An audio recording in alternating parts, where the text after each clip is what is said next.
Pues seguimos con nuestra siguiente ponente. Ella es Erkuden Aldaz. Ella viene desde el País Vasco, otra ponente que también hemos sacado corriendo desde su casa esta mañana, hemos metido en un avión y ha llegado aquí apurada. Te doy las gracias en nombre del colegio y de todas las compañeras que hoy están aquí. Ella es, corrígeme si me equivoco, codirectora del Instituto de la Fundación Matías y además dirige el proyecto como en Casa. La Fundación Matías está siendo referente a nivel nacional en el cambio de modelo asistencial. Antes la viceconsejera lo comentaba, ¿no? Hay que cambiar el modelo residencial. Ya hay experiencias a nivel nacional que se están implementando y que están dando unos resultados que creo que debemos conocer. Y sin más, Erkuden, te doy la palabra. Me levanto, que suelo estar más cómoda moviéndome un poco. Voy a poner el tiempo porque vale, muy bien, suelo gracias. hablar de más, pero si Benedicto finalmente hay problemas, pues nada, yo... Vamos, lo seguimos intentando, por lo que veo. ¿Seguimos? Bueno. Vale, a ver. Vale, pues bueno, espero no quedarme sin voz del todo. Me vais a perdonar, no es de hacer fiesta, pero hoy pues se ha amanecido así. En primer lugar, agradecer al colegio por la invitación, a todas y a todos por estar aquí y escucharme, y felicidades también. Bueno, pues yo os vengo a presentar el proyecto Como en Casa. Desde que me he incorporado he escuchado pues, a diferentes compañeros hablar de cambio de modelo, y este proyecto pues nuevamente va de esto mismo, ¿no? De cambio de modelo. Es un gusto con música de fondo, ¿eh? Nada, yo sigo. Vale. Bueno, el proyecto Como en Casa es un proyecto de investigación-acción aplicada, ¿vale? Es un proyecto financiado por el Ministerio de Derechos Sociales y Agenda 2030 en el marco del Plan de Recuperación, Transformación y Resiliencia y desde los fondos Next de la Unión Europea, de donde nos vienen estos fondos tan maravillosos. Bueno, os cuento un poco quizá la trayectoria y el porqué de este proyecto. A finales del 2021, pues con la llegada de los fondos Next, se ponen en contacto con nosotros porque desde el Ministerio pues, tienen intención de avanzar en proyectos innovadores, ¿no? Con diferentes colectivos y ámbitos, tanto comunitarios como residenciales, y contactan con Fundación Matías un poco por nuestra trayectoria en lo que es la transformación de nuestros centros residenciales hacia la atención centrada en la persona. Bueno, nosotros, como digo, llevamos 11 años, ya nuestros centros están todos bueno, por unidades de convivencia. Decimos que las personas viven en su casa, no es un centro, es su casa. Y bueno, durante estos 11 años hemos realizado diferentes acciones y hemos generado o extraído mucho conocimiento del aprendido, de muchos errores y también algún acierto. Y bueno, pues con esta idea nos contacta el Ministerio y nos ponemos a diseñar lo que podría ser un proyecto que es el Como en Casa. Este proyecto, ahora mismo, bueno, liderado por Matías, tanto la parte, vamos a decir, de intervención y la parte de la investigación, bueno, pues además de nosotros, en total estamos más o menos participando en unas 15 organizaciones, además de 17 centros residenciales. Tanto de Guipúzcoa como de Asturias, ¿vale? Y este proyecto tiene un propósito, y el propósito es identificar y fundamentar las claves que permiten avanzar en la transformación de los actuales centros residenciales hacia alojamientos hogareños y centrados en las personas. Contando, además, que era el reto que nos planteábamos, contando con la voz y lo que es significativo pues para las personas que viven en estos centros. Y bueno, pues así nos pusimos en marcha. Hemos hablado de los 11 años de itinerario que nosotros llevamos, pero para generar estas claves de transformación necesitábamos salir de Guipúzcoa y de nuestros centros e ir a otras comunidades para ver, bueno, pues qué retos nos encontrábamos, ¿no? Para avanzar, y también a centros que fuesen públicos, ¿vale? De manera que a día de hoy el proyecto Como es Casa se está desarrollando en Guipúzcoa y en Asturias, en total, como decía, en 17 centros. 5 centros en Guipúzcoa, 12 centros en Asturias, 6 de ellos privados y los otros 6 públicos, ¿vale? Del ERA. Bueno, ¿y cómo empezamos, ¿no?, a trabajar? A ver, la gente, por todos es sabido, esto ya es muy repetitivo, queremos vivir preferentemente en casa y cuando no es posible queremos vivir como en casa, ¿no? Y bueno, pues durante este tiempo hemos ido aprendiendo diferentes dimensiones, ¿no?, que tenemos que ir avanzando, que tenemos que ir tocando para avanzar hacia la atención centrada en la persona en nuestros centros. Estas dimensiones son buen cuidado, los entornos y ambientes para la vida significativa, la parte comunitaria, todo lo que tiene que ver con lo organizativo del centro y también toda la parte cultural, cultura y liderazgo centrado en las personas. Y con estas dimensiones nos pusimos a trabajar. Como digo, he dicho que el gran reto que teníamos era además hacerlo con la voz de las personas y desde lo que para ellas es significativo. Así que lo primero que empezamos fue pues, analizar qué dicen estas voces y rápidamente nos dimos cuenta, bueno, además de las voces, otras figuras expertas, el equipo de trabajo del Como en Casa, y rápidamente nos dimos cuenta que, bueno, que estas dimensiones tenían un sentido, las identificábamos de una manera que era buen cuidado, es como nuestra dimensión central. Y el resto de dimensiones acompañan, son necesarias, pero acompañan y orientan y apoyan este elemento clave que es el buen cuidado, ¿vale? Así que ya con esto continuamos avanzando, preguntamos a personas, preguntamos a familias, trabajamos con personas expertas, todo el equipo en varias sesiones de co-creación y empezamos a definir lo que es el marco orientador del buen cuidado que guía nuestro proyecto. Es bastante largo.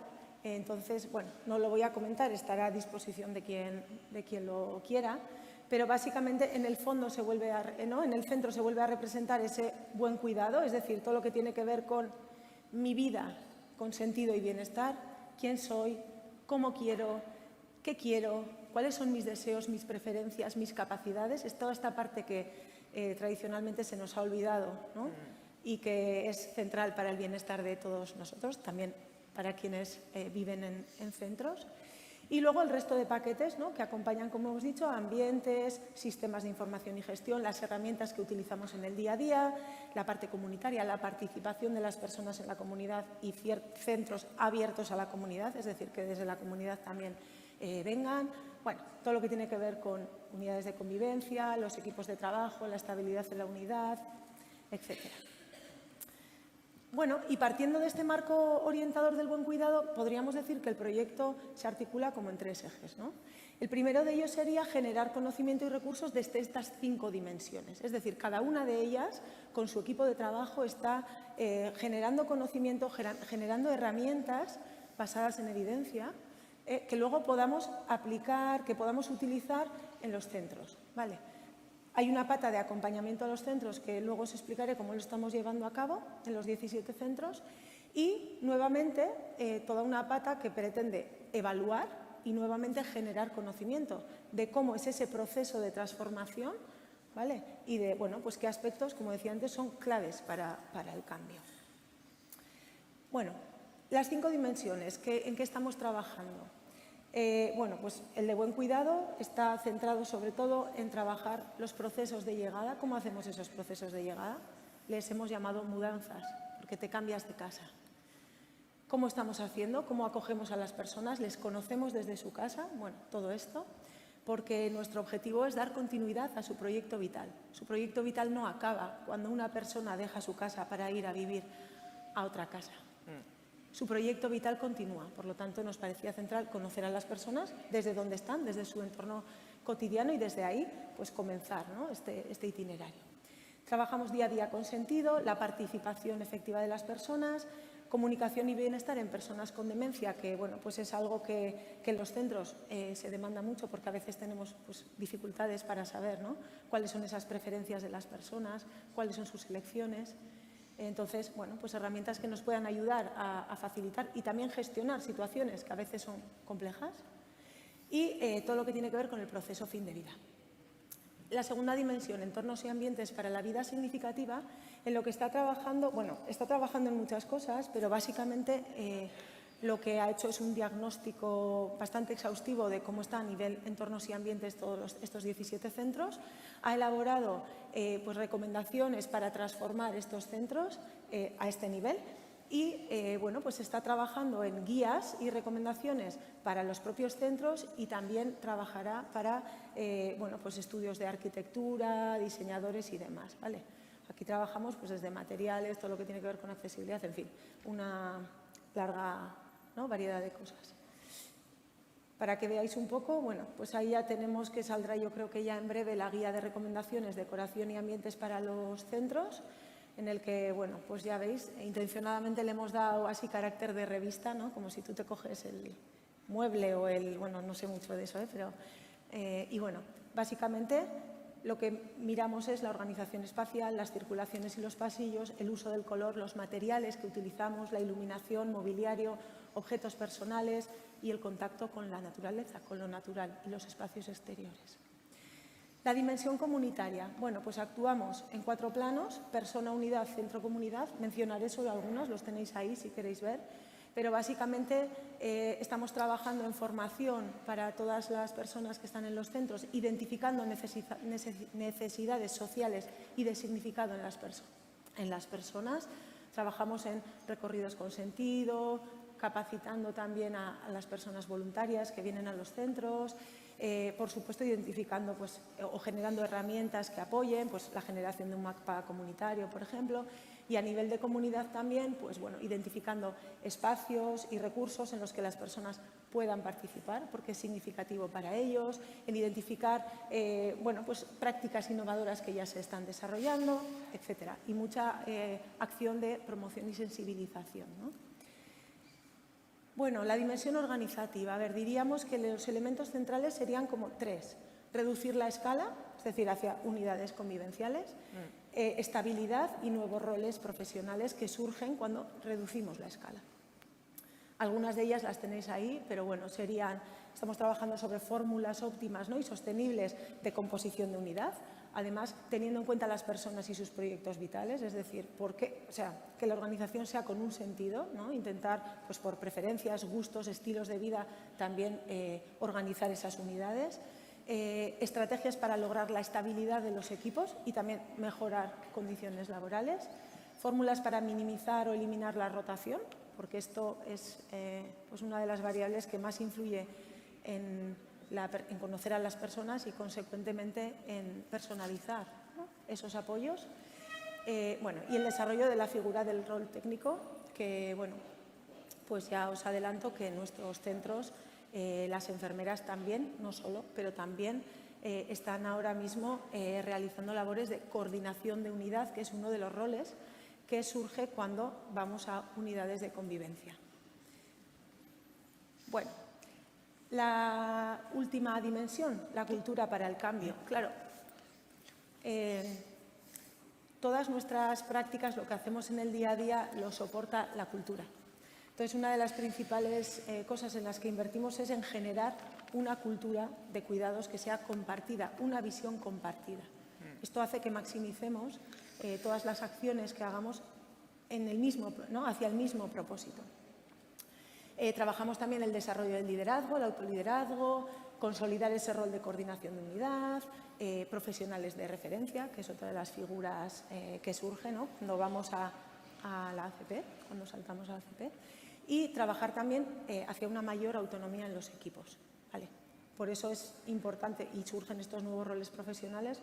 Si queremos conocer a las personas y queremos personalizar esos apoyos, necesitamos equipos estables, romper escala y dar posibilidad de que la toma de decisiones, en la medida de lo posible, se realice allá donde están las personas y por quienes mejor conocen a esas personas, ¿vale? Entonces, bueno, para esto hay que capacitar a los equipos, hay que trabajar mucho con los equipos, reflexionar juntos, etcétera. Bueno, esto es un poco la parte de estas dimensiones, cómo vamos trabajando, en qué estamos, pero todo esto luego se aplica, hay que llevarlo a la práctica, ¿no? Y para llevarlo a la práctica, ¿qué metodología estamos utilizando? Nuestra metodología se basa o incorpora elementos de la investigación-acción participante.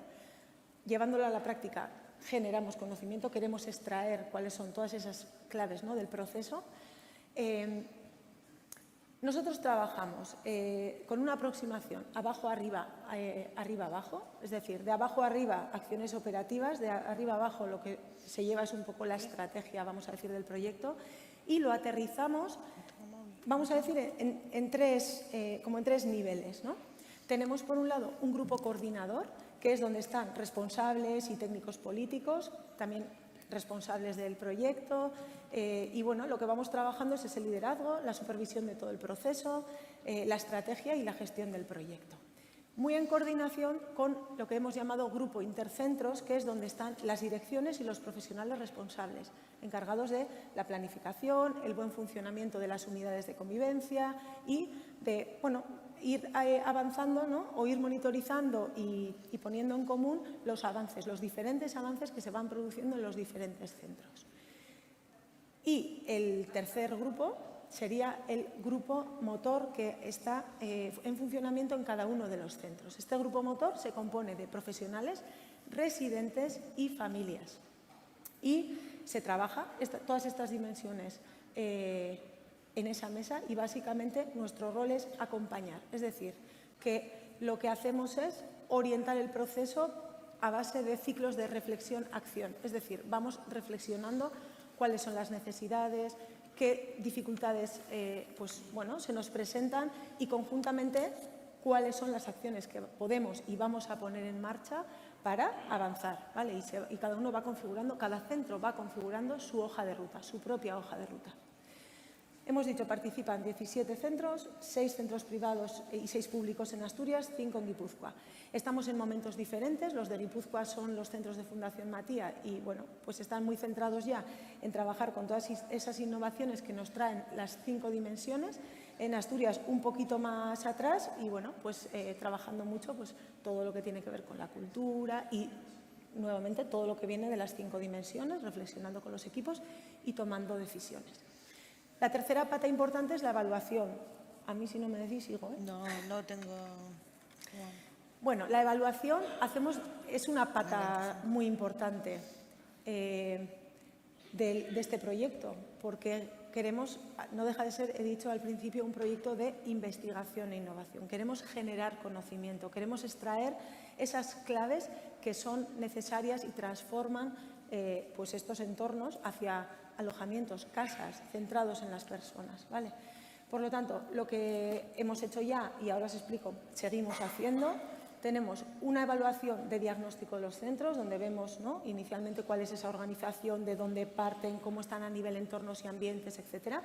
Tenemos una evaluación que le hemos llamado de impacto, pero que básicamente tiene aproximación cuantitativa y cualitativa. En la cuantitativa, bueno, pues recogemos cómo están las personas, cómo están las familias, ¿no?, qué niveles de bienestar tienen, cómo está la implantación del ACP, etcétera. Es un diseño cuasi experimental sin grupo control, porque esto pues ya lo hemos probado en el pasado y ya hemos visto que no funciona, porque cuando tú quieres hacer un piloto tan aséptico en un centro que no deja de ser un sistema, las prácticas, afortunadamente, pienso yo, a día de hoy se contagian. Por lo tanto, esto no es puro, no es grupo control, no funciona. Vale. Y luego tenemos otra parte de aproximación cualitativa, que lo que recogemos es un poco la experiencia de las personas que están viviendo el cambio, personas que viven en centros, familias, profesionales y demás. Tenemos la evaluación de proceso que le llamamos, como vamos desde esa aproximación, investigación, acción participante, recogemos. Siempre que nos juntamos con los grupos motores, tenemos unas planillas sistemáticas donde recogemos qué pasa, cuáles son las reflexiones, cuáles son las acciones que se consensúan y vamos monitorizando qué va pasando, ¿vale? Y eso pues nos ayuda a generar mucho conocimiento desde la práctica, desde lo que vamos generando desde los grupos motores, grupo intercentro y coordinador.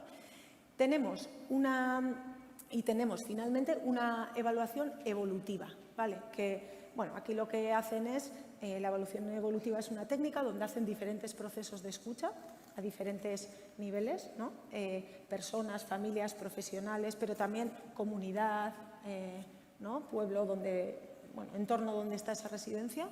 Y lo que vamos haciendo es procesos continuos de escucha que nos van dando perfiles de personas, de discursos, y les vamos siguiendo en el tiempo para ver si esos discursos cambian o no cambian. Antes he hablado un poquito de la importancia que le damos a esos espacios de reflexión que nos hacen ir construyendo una visión compartida, que nos hace pues, avanzar de manera mucho más sólida. Bueno, allá por junio, nos ha durado unos cuantos meses, pero allá por junio del año pasado empezamos con la evaluación de la línea base que le llamamos. Hemos evaluado a más de 1.150 personas, diferentes perfiles, personas mayores, familias, profesionales y demás. Hemos hecho la devolución a todos los centros de lo que nos vamos encontrando. Se han tomado acciones en consecuencia, es decir, cada centro ha visto su evaluación y hemos ido tomando decisiones de por dónde va el avance o por dónde debe de ir. Hemos hecho toda esa aproximación que he dicho antes, cuantitativa, cualitativa, la de proceso que continúa, que continuará hasta el final, y la de proceso y la evolutiva. Las dos pues, duran a lo largo de todo el proyecto. Y ahora, en junio de este año, nos tocará volver a empezar, o sea, en breve, con una evaluación intermedia que es el primer corte que hace. Perdón, ya han pasado 20 minutos. El primer corte que hemos hecho, que vamos a hacer para ver hasta ahora cuál han sido en impacto y lo que va saliendo del proceso, ¿vale? Cuáles han sido los avances. Y tendremos una evaluación final en junio del año que viene, que ya nos quedará. Casi estaremos finalizando este proyecto que dura 3 años, ¿vale? Que empezó en enero del 22. Y bueno, de todo esto, ¿qué esperamos? Bueno, pues además de avanzar todo lo que podamos por la transformación,